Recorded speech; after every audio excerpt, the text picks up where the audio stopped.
우리 지난 시간에는 우리가 천국이라는 비밀에 대해서 우리가 말씀을 살펴보게 되었습니다. 천국은 아무나 쉽게 발견하는 게 아닙니다. 비밀이기 때문에, 밭에 감추어진 보화이기 때문에 아무나 쉽게 발견하는 게 아닙니다. 그 천국이라는 보화를 가질 만한 사람은 어떤 사람이에요? 내가 가진 모든 것을 팔아서 그 밭을 사는 사람, 올인하는 사람이 천국을 소유할 자격이 있다라고 말씀을 드렸습니다. 또한 천국은 감추어져 있기 때문에 무엇이 필요하다고요? 하나님의 계시가 필요하다라고 말씀을 드렸습니다. 세상 사람들에게 천국에 대해서 이야기하면 사람들이 이해를 못합니다. 왜? 하나님의 계시가 없기 때문에 이해를 못하는 거예요. 하나님의 계시가 임하면 그걸 이해를 할 수가 있습니다. 그래서 우리가 기도할 때, 믿지 않는 사람을 위해 기도할 때 하나님의 계시가 그에게 임하도록 위해서 기도를 해야 되는 거예요. 그렇게 할 때 그가 천국을 알 수 있게 되는 것입니다. 여러분, 천국이라는 비밀을 알고 또한 천국의 소망을 품고 살아가시기를 간절히 축원합니다. 오늘 본문을 보게 되면 한 율법교사의 이야기가 나옵니다. 어느 날 율법교사라는 건 뭐예요? 율법을 가르치는 사람이라는 얘기겠죠. 성경을 잘 알고 있는 사람일 겁니다. 그런 사람이 예수님을 찾아옵니다. 그리고 예수님께 이렇게 묻습니다. 선생님, 내가 무엇을 하여야 영생을 얻으리까? 자, 그런데 이 율법 교사가 예수님을 찾아온 이유가 뭘까요? 정말 영생을 알기 위해서 왔을까요? 오늘 이 25절을 보니까 이렇게 말씀하고 있습니다. 율법 교사가 일어나 예수님을 시험하기 위해 왔다라고 말씀하고 있어요. 즉, 그의 의도는 영생을 알고자 하는 게 아니고 시험하기 위해서, 테스트하기 위해서. 한마디로 내가 율법에 대해서 꽤 알고 있는데 당신 메시아라고 하는데 당신 정말 얼마나 아는지 내가 좀 테스트를 좀 해봐야 되겠다. 이런 어떤 의도를 가지고 온 거예요. 별로 건전하지 못한 그런 의도를 가지고 온 거죠. 누가복음 4장을 보게 되면 예수님이 시험을 당한 장면이 나옵니다. 사탄이 예수님께 말하기를 높은 곳에서 뛰어내려봐라 라고 얘기를 합니다. 그리고 뭐라고 말합니까? 혹시 아느냐? 하나님께서 너를 뛰어내릴 때 다치지 않도록 받쳐주실 줄 아느냐? 뛰어내려봐라. 이렇게 얘기를 합니다. 자, 그때 예수님께서 사탄에게 뭐라고 말씀하십니까? 그렇죠. 주 너의 하나님을 시험하지 말라. 이렇게 말을 합니다. 여러분, 하나님을 시험한다라는 건 어떤 의미가 있을까요? 우린 종종 하나님과 협상을 하려고 합니다. 기도하면서 그렇게 기도를 해요. 하나님, 이렇게 해주시면 내가 이렇게 하겠습니다. 하나님, 나한테 지금 1,000만 원을 주시면 내가 이걸 가지고 내가 어떻게 하겠습니다. 만약에 내가 지금 이 어려운 상황인데 이걸 해결해 주시면 내가 이렇게 하겠습니다. 이렇게 기도를 하는 경우가 종종 있습니다. 그것은 마치 내가 지금 여기서 뛰어내릴 테니까 하나님이 살아계시다면 나를 다치지 않도록 받아주십시오라고 기도하는 것과 다를 바가 없는 거예요. 여러분, 이런 모습은요, 내가 하나님께 어떤 제안을 하고 그 제안에 하나님께서 응답하셔야 된다고 그렇게 하나님께 협상을 제안하는 것과 다를 바가 없다라는 겁니다. 그런데 여러분, 하나님은 정말 우리가 그렇게 하실 수 있는 그런 분일까요? 우리가 하나님과 협상하면서, 아니, 하나님을 때로는 협박 아닌 협박을 하면서 나의 마음대로 그렇게 할 수 있는 그런 하나님이냐는 겁니다. 하나님은 그런 하나님이 아니세요. 하지만 얼마나 많은 사람들이 하나님께 그런 요구를 하는지 모릅니다. 그리고 자신의 그런 요구가 들어지지 않으면 하나님을 떠나버리기도 합니다. 하나님 살아계시지 않아. 이렇게 말하면 떠나버리기도 한다라는 거죠. 그런데 그런 모습에 대해서 우리가 누가복음 4장을 통해 알 수 있는 것은 그건 바로 하나님을 시험하는 모습이라는 거예요. 하나님을 테스트한다는 겁니다. 여러분, 하나님과 우리는 협상의 대상이 아니에요. 내 뜻을 내세우면서 하나님께서 그 뜻을 응답하셔야 된다라고 하나님께 강요해서는 안 됩니다. 하지만 우리는 사실상 얼마나 그런 기도를 많이 하는지 모릅니다. 저부터가 때로 그런 기도를 하는 것 같아요. 우리가 하나님께 기도할 때는 내 생각과 의도를 내려놔야 됩니다. 그렇게 하긴 쉽지 않지만 내려놔야 돼요. 찬송 가운데 그런 찬송이 있죠. 주님의 뜻을 이루소서 고요한 중에 기다리니 진흙과 같은 날 빚으사 주님의 형상 만드소서. 그런 찬양이 있습니다. 세상 사람들이 섬기는 신은요, 자기의 소원을 이루어주는 존재예요. 우리 저 앞에 있는 저 두꺼비상, 저 나무들 지나가다 보셨습니까? 저거는요, 안개마을 주민들이 소원을 이루어주는 대상이에요. 그래서 저걸 만들어 놓고 저걸 세워놓고 저기 절을 하는 거예요. 여러분 부산에 가면요, 해동용궁사 저번에 말씀드린 적 있죠. 얼마나 사람들이 많이 오는지. 근데 그 절에 가면, 절도 아닌 것 같아요, 제가 볼 때는. 각자의 소원에 맞는 신이 있어요. 돈 많이 벌고 싶은 사람이 이제 절을 해야 되는 신이 있고요. 건강해지고 싶은 사람이 절을 해야 되는 신이 있고요. 교통사고 안 나고 싶은 사람이 절을 해야 되는 신이 있어요.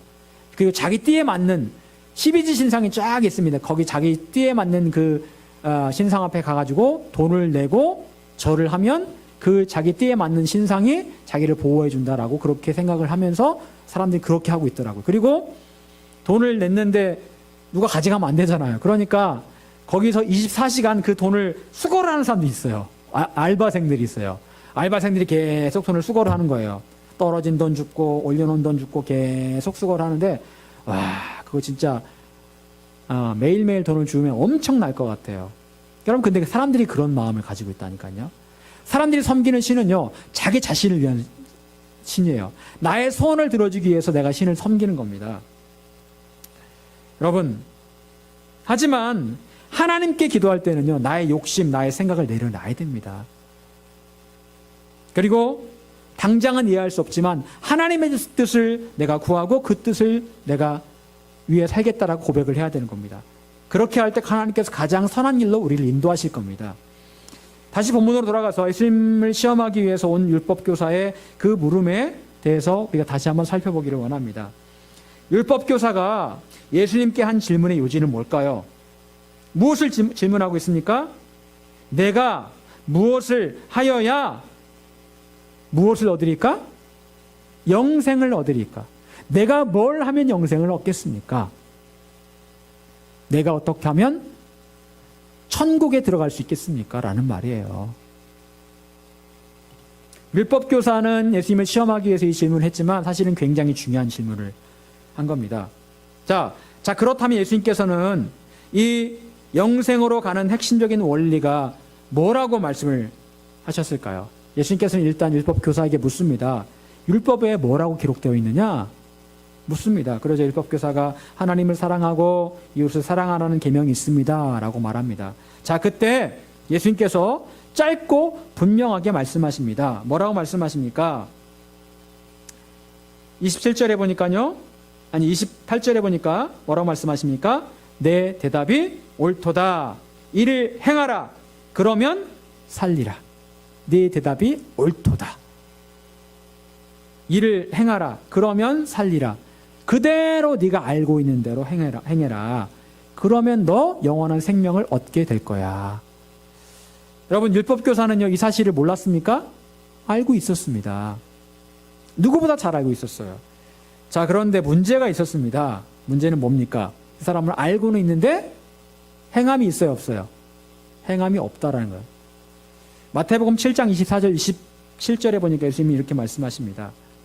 누구든지 나의 이 말을 듣고 행하는 자는 그 집을 반석에 세운 지혜로운 사람 같으니 비가 내리고 창수가 나고 바람이 불어 그 집에 부딪히되 무너지지 아니하나니 이는 추추를 반석 위에 놓은 까닭이요. 자, 그 뒤에 말씀을 생략하겠습니다. 예수님께서 보실 때 지혜로운 사람이 있고 어리석은 사람이 있대요. 둘 중에 한 사람이라는 거예요.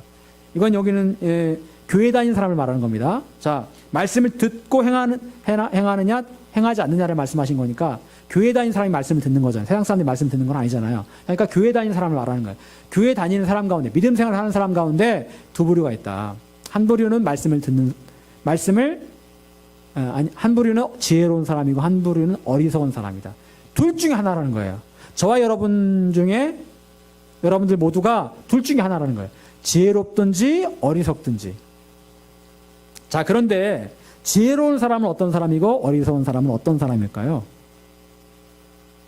반석 위에 집을 지은 사람은 지혜로운 사람이고 모래 위에 집을 지은 사람은 어리석은 사람이다. 둘 중에 하나라는 거예요. 여러분은 반석 위에 집을 지었습니까? 모래 위에 집을 지었습니까? 집을 짓는다라는 것은 말씀을 듣는다라는 거예요. 그런데 한 사람은 반석, 한 사람은 모래 위에 집을 짓고 있다라는 거예요.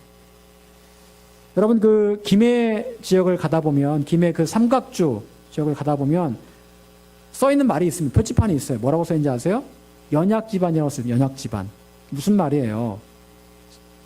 집안이 침하되고 있다라는 거예요. 여러분 거기를 가다 보면 어떻습니까? 길이요 이렇게 막 울퉁불퉁해요. 왜 그럴까요? 옛날에 거기가 바다였어요.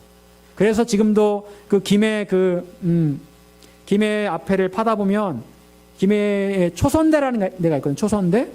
김해 가면 초선대라는 그런 정자가 있습니다.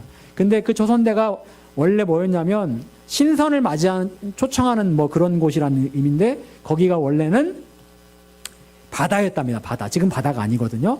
바다에서 누가 배를 타고 오면 그 손님을 맞이하는 곳이 거기였대요. 근데 지금은 그 바다가 아닌데 근데 지금도 그 집을 지려고 땅을 파면 이 조개가 나온다. 조개 껍데기가 나온답니다. 그 정도로 지금도 거기가 바다였다는 그런 흔적이 남아있는 곳이에요. 그러다 보니까 이게 굉장히 이렇게 무르고 그러다 보니까 계속 침하가 되는 거예요. 그런 곳에 집을 지으면 집이 별로 성하지 않겠죠. 여러분, 그런데 지혜로운 사람과 어리석은 사람의 차이는 어디에 집을 짓느냐라는 겁니다. 주목해야 될 것은 아까도 말씀드렸지만 지혜로운 사람이든 어리석은 사람이든 둘 다 집을 짓긴 지었어요. 말씀을 듣긴 들었어요. 다 교회 다니는 사람이라는 거예요. 그런데 문제는 뭡니까? 반석이냐 모래냐라는 건데 그 차이는 바로 말씀을 듣고 행하냐 행하지 않느냐의 차이라는 거예요. 말씀을 듣기는 듣습니다. 다 말씀을 듣긴 들어요.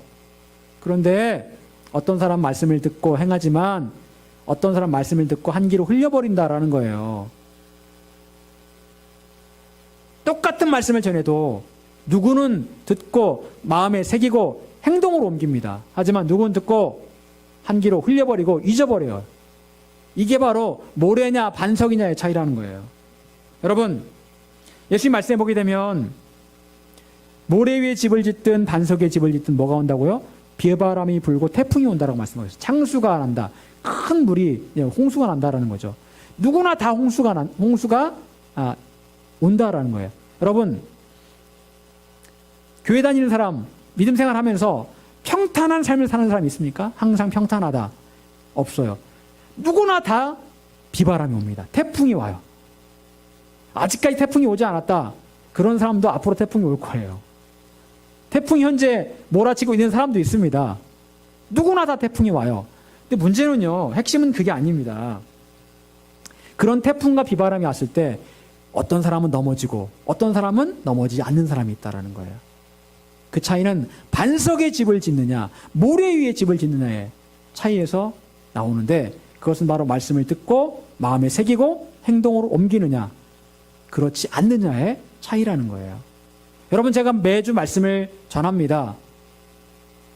여러분, 그 말씀을 가슴에 새기고 행동으로 옮기고 계십니까? 여러분, 말씀 여러분들 읽고 묵상하고 그 말씀을 정말 행동으로 옮기고 계십니까? 그렇다라고 한다면 여러분은 비바람이 불 때 절대로 넘어지지 않을 겁니다. 그 집이 무너지지 않을 거예요. 하지만 말씀을 듣기는 듣지만 한 귀로 흘려버리고 잊어버리는 사람은 무너져 버리는 거예요. 30배, 60배, 100배 열매는커녕 길가에 떨어진 씨앗처럼 새가 와서 그 말씀을 쪼아 먹어버리고 가는 거예요. 그런 인생이 될 수밖에 없는 겁니다. 들어서 아는 것 중요하죠. 율법교사도 이미 알고 있는 내용이었습니다. 하지만 예수님께서는 단호하게 말씀하십니다. 네 대답이 옳다. 그래, 너 잘 알고 있어. 그런데 이걸 행해라. 그래야 산다. 너 알고만 있다고 끝이야? 행해야지. 행동으로 옮겨야지. 그게 끝이 아니야. 너의 문제는 알고 있는 게 아니고 행하지 않는 거야. 이 말씀을 하고 계시는 겁니다. 여러분, 우리는 나도 모르는 사이에 머리만 커졌어요. 들어서 아는 건 많습니다. 그래서 누구 앞에서 한마디 할 줄은 압니다. 들은 게 있기 때문에. 저도 마찬가지겠죠. 알고 있는 내용으로 다른 사람 판단하고 다른 사람 막 비판합니다. 알고 있으니까. 하지만 정말 내가 알고 있는 그대로 내가 그렇게 행동하고 있냐는 거예요. 남들 비판하는 것 그 이상으로 나는 정말 깨끗하고 올바르게 행동하고 있냐는 겁니다. 사실 안 그렇거든요. 나는 정말 그렇게 행동하지 않으면서 다른 사람 막 욕을 하는 거예요. 내 눈에 들보가 들어있는데 다른 사람 눈에 들어있는 티를 보면서 막 욕을 하는 거예요. 그래서 예수님께서는 다른 사람 비판하지 말라고 말씀하신 거예요. 여러분, 우리 입술을 닫아야 돼요. 저도 요즘 계속 노력하는 게 남 얘기 안 하려고 노력을 많이 합니다. 어디 가면은 이렇게 막 남 얘기 막 하고 막 그런 데가 있어요. 목사님들도 막 남 얘기 막 해요. 어떤 목사가 어떻다더라. 근데 가능하면 그런 자리에서 얘기를 안 하려고 그래요. 저도 물론 하고 싶은 얘기가 있죠. 저도 뭐 별로 안 좋은 그런 인상을 그분에 대해서 받았으면 하고 싶은 얘기가 있는데 안 하려고 그래요. 되도록이면. 가만히 바보처럼 입술을 닫고 있으려고 합니다. 여러분, 그렇게 훈련을 해야 되는 거예요. 왜? 나도 부족한데 내가 누구를 판단할 수 있겠습니까? 여러분, 예수님의 가르침과 말씀이 많은 사람들 감동을 줬고요. 많은 사람들 변화시켰습니다. 이유가 뭘까요? 예수님은요, 말씀하신 그대로 행동하셨습니다. 말씀하셨고 그대로 행동하셨어요. 본인이 말씀하신 거에 흐트러짐이 하나도 없었습니다. 그래서 많은 사람이 예수님을 통해서 변화된 거예요. 여러분, 알고 있다면 행동해야 돼요. 자, 그렇다면 주님께서는 무엇을 행할 때 영생을 얻을 수 있다라고 말씀하셨을까요? 무엇입니까? 무엇을 행할 때 우리가 영원한 생명을 얻을 수 있죠? 오늘 말씀에 근거한다면 사랑이에요. 사랑.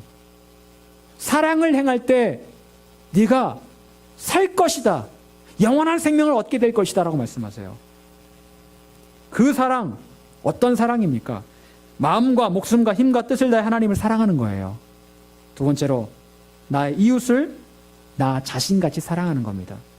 영원한 생명을 얻기 위한 가장 중요한 핵심, 하나님 사랑, 이웃 사랑이에요. 너무나 많이 알고 있는 말씀이죠. 아는 게 중요한 게 아니라고 했죠. 행하는 게 중요한 거라고 말씀하셨습니다. 여러분, 세상을 움직이는 건 뭘까요? 돈이고 권력이고 명예예요. 안 그렇습니까? 솔직히 그렇죠. 돈의 영향력이 굉장히 크죠. 돈 때문에 사실은 우리가 직장을 다닌다 그러면 자아 실현을 위해 다닙니다. 이렇게 말하면 참 좋겠지만 때로는 돈 때문에 다닙니다라고 그렇게 말할 수밖에 없는 게 현실이잖아요. 미안하지만. 그렇습니다. 왜 대통령이 되려고 그래요? 정말 봉사하려고? 국민을 위해 내가 봉사하겠습니다. 그래서 대통령이 되고 국회의원 됩니까? 아니에요. 미안한 말이지만 다 보여요. 권력 잡고 뭔가 내가 내 이름을 드러내려고 하는 거 다 보입니다. 제가 지난주에 저희 집사람이랑 다큐 하나를 봤어요. 예전에 WHO라고 세계보건기구 있잖아요. 그 세계보건기구의 총장이었던 사람, 우리나라 사람이었거든요. 이 사람 이종옥 박사였대요. 서울대 의대를 나와서 의사를 있다가 이제 이분이 WHO 총장을 했는데 이분 이야기가 나오더라고요. 근데 이분이 저는 예전에 그분 사실 이제 WHO 총장 됐다는 얘기를 들었을 때 그분이 참 권력 욕심이 많나 보다 그렇게 생각을 했거든요. 근데 그분이 2006년도인가 이렇게 이제 죽었다며 사망을 했대요. 근데 그분 이야기를 이렇게 다큐를 가지고 이제 만들었는데 그게 아니더라고요. 그분이 WHO 총장이 된 이유는 그게 아니고요. 진짜 봉사하려고 그걸 했더라고요. 그래서 그분이 한 일이 진짜 많더라고요. 굉장히 공사구분이 철저했고요. 정말 봉사하는 걸 그분의 일생의 천직으로 알고 그렇게 살았답니다. 정말 좋은 그런 병원에서 크게 이렇게 큰 돈 벌면서 그렇게 살 수 있었지만 그렇게 안 살았대요. 그분이요. 참 그런 분이 대통령이 돼야 되는데 참 마음에 좀 아쉬움이 있더라고요. 여러분, 그렇습니다. 세상을 움직이는 건 사실요, 권력이고 돈이고 명예입니다. 미안하지만 그래요. 세상을 움직이는 거는요, 사랑이 아니에요. 미안하지만 사랑이야. 사랑으로 살아가는 사람 그렇게 많지가 않습니다. 근데 예수님은 다르셨어요. 예수님은요, 이 세상을 사랑하셨기 때문에 이 세상에 오셨습니다. 그리고 33년을 이 세상을 사랑하셨어요. 그리고 사랑하셨기 때문에 십자가에서 죽으셨습니다. 예수님께로부터 사랑을 빼버린다면, 사랑이라는 것을 빼버린다면 예수님께 뭐가 남을까요? 아무것도 안 남아요. 예수님이라는 그 본체에서 사랑이라는 단어를 빼버리면요, 남는 게 아무것도 없어요. 정말 그분은 사랑이셨습니다. 여러분, 여러분이 만난 하나님은 어떤 하나님이셨습니까? 정말 여러분이 하나님 만났다면, 하나님을 경험했다면 여러분 뭘 느꼈습니까? 하나님은 어떤 분이세요? 하나님은 내 소원을 들어주신 분? 하나님은요, 사랑이세요. 하나님은 사랑 그 자체라는 걸 우리가 알 수가 있습니다. 하나님을 정말 제대로 경험한 사람이라면 하나님에 대해서 다른 고백을 하지 않아요. 하나님은 사랑이십니다. 그리고 하나님의 사랑을 내가 느끼면 하나님 앞에 눈에 보이지 않는 그 하나님을 사랑한다라고 그렇게 고백할 수밖에 없는 거예요. 지난주에 분당 우리 교회 이찬수 목사님에 대한 모르고 있었던 이야기를 제가 듣게 되었습니다. 이찬수 목사님 큰 교회를 담임하시잖아요. 개척하셔가지고 큰 교회를 지금 이렇게 하나님께서 허락을 하셨잖아요. 이찬수 목사님의 아버지가 목사님이셨답니다. 그런데 그 목사님께서 소천을 하셨는데 어떻게 소천하셨는지 아세요? 40일 금식 기도를 하다가 돌아가셨대요.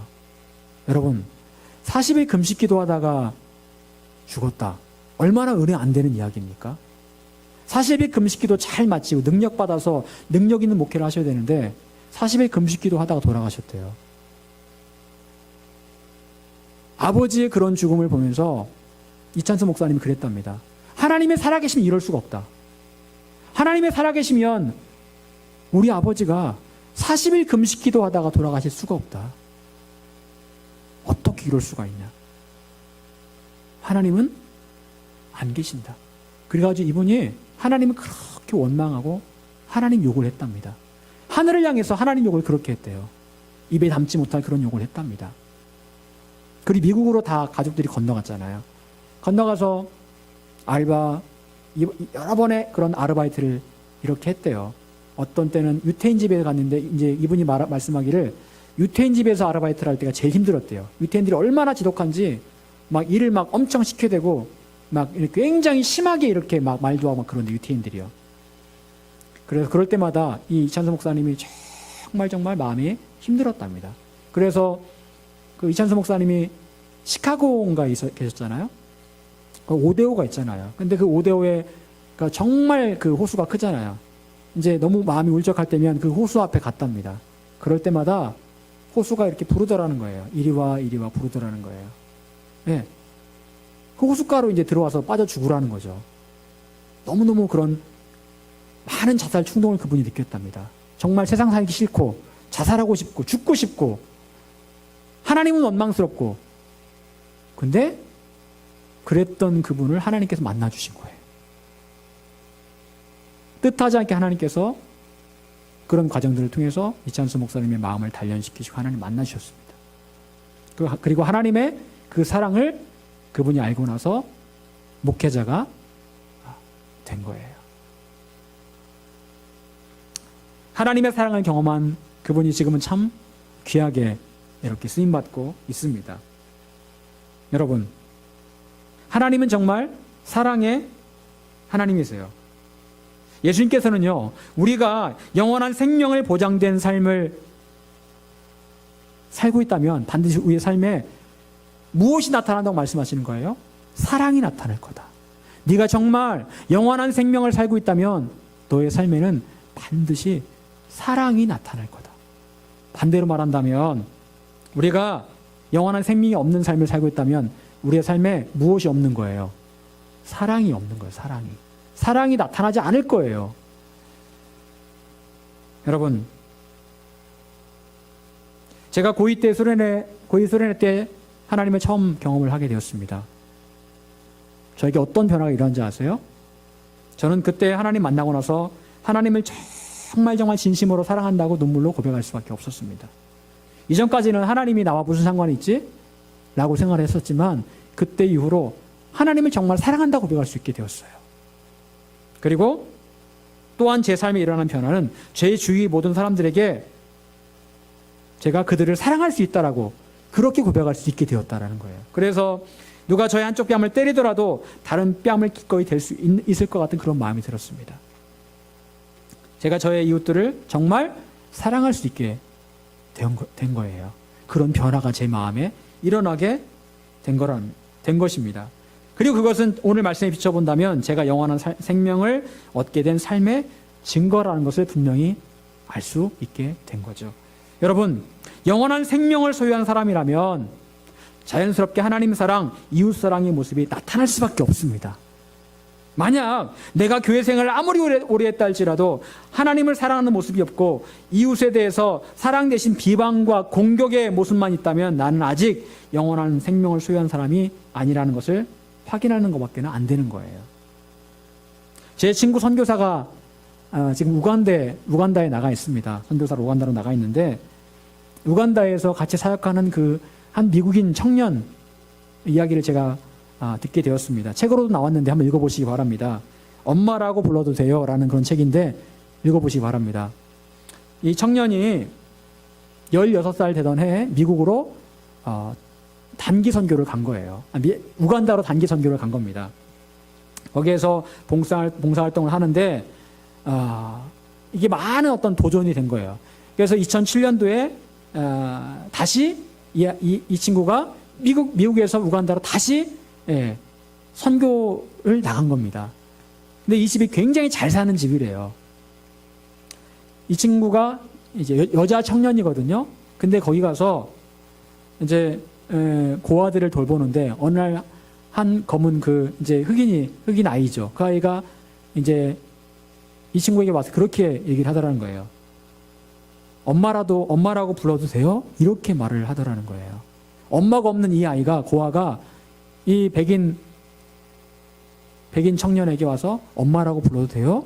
이렇게 말을 하더라는 거예요.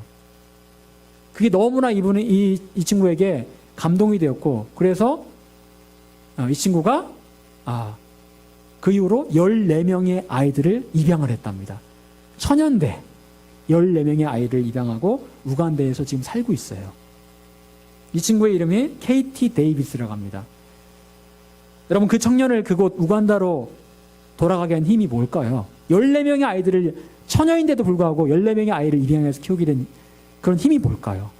그건 바로 하나님에 대한 사랑이었어요.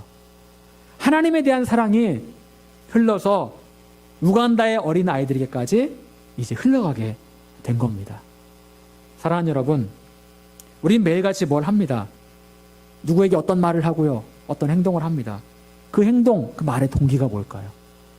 그냥 아무 생각 없이 때로 미움으로 그럴 수 있죠. 하지만 우리가 무슨 말을 하든 누구를 만나든 예수님께서는 사랑으로 행하라고 말씀하세요. 사랑이 그 사람에게 어떤 말을 하고 그 사람에게 어떤 행동을 하는 동기가 되어야 된다라고 말씀을 하고 계시는 거예요. 여러분의 삶의 어떤 행동, 말의 동기, 사랑이시기를 바랍니다. 사랑으로 말하고 사랑으로 행동하면 내가 어떤 말을 해도 어떤 행동을 해도 상처받지 않아요. 근데 사랑으로 말하지 않고 사랑으로 행동하지 않으면 어떤 말을 했을 때 오해를 하고요, 상처를 받습니다. 여러분, 114 전화를 하면 뭐라고 하는지 아세요? 사랑합니다, 고객님. 여러분, 정말 그 말이 사실이에요? 전혀 사실이 아니죠. 사랑합니다, 고객님이지만 사실은 사랑해서 하는 말이 아니잖아요. 멘트일 뿐이잖아요. 그런 사랑한다는 말로는 감동이 안 돼요. 삶이 변화가 안 됩니다. 여러분, 우린 기계적으로 내 예술 내 몸처럼 사랑한다라고 말할 수 있습니다. 기계적으로. 사랑하는 척도 할 수 있어요. 하지만 그것은 예수님께서 말씀하신 진짜 사랑이 아닙니다. 하지만 정말 하나님을 사랑하면, 정말 여러분이 마음과 뜻을 다해서 힘을 다해 하나님을 사랑하면 그 사랑이 넘쳐 여러분의 이웃들에게 흘러가게 될 겁니다. 그 사랑이, 그리고 그 사람이 나를 아무리 모함하고 공격하고 나를 비방한다 할지라도 그 사람을 사랑할 수 있게 될 거예요. 어떤 손양원 목사님, 자기의 두 아들을 죽인 안재선을 양자로 받아들입니다. 가능합니까? 아무리 사랑하려고 해도 그게 가능합니까? 가능하지 않아요. 그런데 그렇게 할 수 있었던 힘은 손양원 목사님이 하나님을 정말 사랑했기 때문에 그래요. 하나님을 정말 사랑했기 때문에 그 사랑이 안제선이라는 자기 두 아들을 죽인 그 살인자에게도 흘러간 거예요. 그래서 안제선을 양자로 받아들일 수 있었던 겁니다. 그리고 그 안제선의 아들이 목사가 됐거든요. 그리고 그 안제선의 그 아들, 그러니까 손양원 목사님의 손자겠죠. 양손자겠죠. 손자가 저번에 TV에 나와서 이렇게 다큐를 이끌어 가는데 할아버지 그 손양원 목사님을 생각하면서 막 울더라고요. 자기를 목사 만든 게 사실은 자기 할아버지라는 거예요. 자기 아버지를 양자 삼은 그 할아버지라는 겁니다. 살인자의 아들로 태어났지만 살인자를 양자로 받아주신 그 할아버지 손양원 목사님 때문에 자기가 목사가 되었다는 거예요. 여러분, 하나님을 향한 사랑은 이렇게 흘러가게 되어 있습니다. 그렇다면 우리가 어떻게 구체적으로 사랑할 수 있을까요? 예수님께서는 오늘 너무나 잘 알고 있는 선한 사마리아인의 비유를 하고 계십니다. 오늘 본문에서 제사장과 레위인이 강도만한 사람을 만났을 때 공통된 반응이 있어요. 제사장과 레위인 어떤 반응을 보입니까? 똑같은 단어가 나와요. 피하여 지나갔다. 말씀을 보세요. 피하여 지나갔다라고 기록하고 있습니다. 자, 그런데 사마리아 사람은 어떤 반응을 보였을까요? 가까이 가서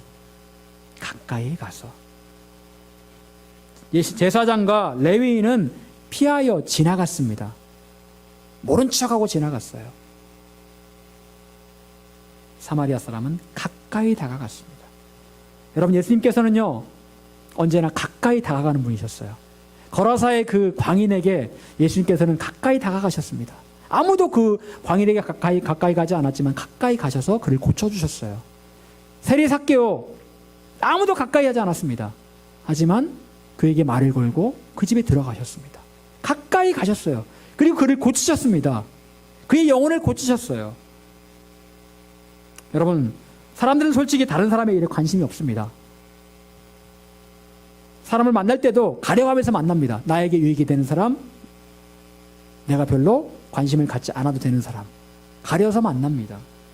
나에게 맞는 사람, 나에게 어울리는 사람을 염두에 두고 만나요. 하지만 정말 나의 도움을 필요로 하는 사람에게는 별 관심이 없어요. 가까이 가지 않습니다. 예수님께서는 가까이 다가가셨고, 그리고 오늘 비유의 말씀에 사마리아인도 가까이 다가갔습니다. 여러분, 우리가 어떻게 이웃을 내 자신처럼 사랑할 수 있을까요? 방법은 간단합니다. 가까이 다가가는 거예요. 일단 가까이 다가가는 겁니다. 가까이 다가가서 사마리아인처럼 강도만한 사람의 상태를 살피고 말도 한번 걸어보고 내가 그에게 필요한 도움을 이제 주는 거예요. 첫 번째는 가까이 다가가는 겁니다. 멀찌감치 서 있는 게 아니에요. 피해서 적당한 거리를 두고 있는 게 아닙니다. 가까이 다가가는 거예요. 주님께서는 선한 사마리아인의 비유를 통해서 말씀하십니다. 네가 먼저 가까이 다가가라. 쉽지 않은 일이지만, 귀찮은 일이지만 이것이 바로 사랑의 시작인 줄 믿으시기 바랍니다. 사랑하는 여러분, 오늘 우리를 향한 예수님의 말씀은 분명합니다. 나는 네가 하나님을 사랑하고 너의 이웃을 사랑하는 그 모습을 직접 보여주기를 원한다. 그것이 바로 네가 영원한 생명을 가지고 있다는 증거다. 영원한 생명이 없다면 너는 그 일을 행하지 않을 거다. 행하라. 사랑으로 행하라. 그렇게 할 때 너는 살게 될 것이다. 여러분, 정말 우리 모두가 하나님을 뜨겁게 사랑하시길 바랍니다. 그리고 또한 하나님께로부터 받은 사랑을 나의 도움이 필요한 사람들에게 흘려보낼 수 있기를 원합니다. 하나님께서는 분명히 여러분 주위에 여러분의 도움을 필요로 하는 사람들을 보게 하실 겁니다. 그들에게 가까이 다가가시길 바랍니다.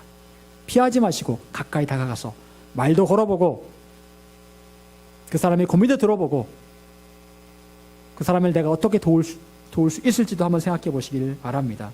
그렇게 함으로 여러분의 삶에 영원한 생명의 은혜가 있기를 간절히 축원합니다. 기도하겠습니다.